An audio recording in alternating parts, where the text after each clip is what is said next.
বিসমিল্লাহির রহমানির রহিম। শবে বরআতের ভিতরে আমরা কি আমল করব? তো দেখুন, হযরত আলী রাদিয়াল্লাহু আনহু রিওয়ায়াত করেন, হুজুরে পাক সাল্লাল্লাহু আলাইহি ওয়াসাল্লাম ইরশাদ করিয়াছেন, যখন নিসফে শাবানের রাত্রি হয়ে যায়, মানে শবে বরআত হয়ে যায়, ফাকুমু লাইলাহা, তোমরা রাতের বেলায় কিয়াম করো, মানে ইবাদত করো।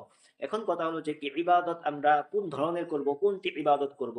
তো উলামায়ে কেরাম বলেন যে এই শবে বরাতের জন্য কোনো খাস ইবাদত নাই যে নামাজ পড়তে হবে ২০ রাকাত বা ১৫ রাকাত, এরকম কোনো নামাজ নেই। আর নামাজের ভিতরে সূরাও মানে উল্লেখ নাই যে অমুক সূরা অমুক বার পড়তে হবে। তো আমরা কি হিসাবে ইবাদত করব?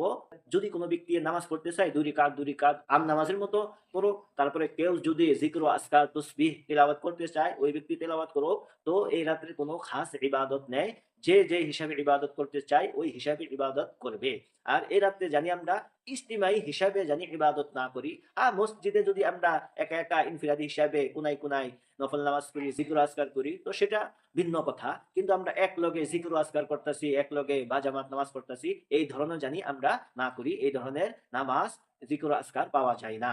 তো এই রাত্রে বেলায় আমরা যা কিছু করব, জিকির আজকার, নামাজ, তো আমরা একা, একা করব। তো সবথেকে ভালো এই রাতের জন্য ইশার নামাজ আমরা বা জামাত পড়ব। তার সঙ্গে ফজরের নামাজও বা জামাত পড়ব। ইশারের নামাজের পরে কিছু জিকির আজকার করলাম। তারপর তাহাজ্জুদের নামাজ পড়ে, উঠির পরে ফজরের নামাজ তো ইনশাআল্লাহ পড়বই। তো এই হিসাবে আমরা বা জামাত নামাজ পড়ি। ইনশাআল্লাহ আল্লাহর কাছে আশা করা যায় যে আল্লাহ তাআলা পুরো রাত্রের ইবাদতের সওয়াব দিবে। কারণ ইশারের নামাজ যে ব্যক্তি বা জামাত পড়ে তার জন্য আধা রাতের আল্লাহ তাআলা সওয়াব দেয়। তদুপরি কোন ব্যক্তি যদি ফজরের নামাজ বা জামাত পড়ে, আল্লাহ রাব্বুল আলামিন তার জন্যও আধা রাতের সওয়াব দেয়। এই হিসাবে পুরা রাতের সওয়াব ইনশাআল্লাহ আমি আপনি পেয়ে যাব। আল্লাহ তাআলাই আমাদের সবাইকে আমলের তৌফিক দান করেন।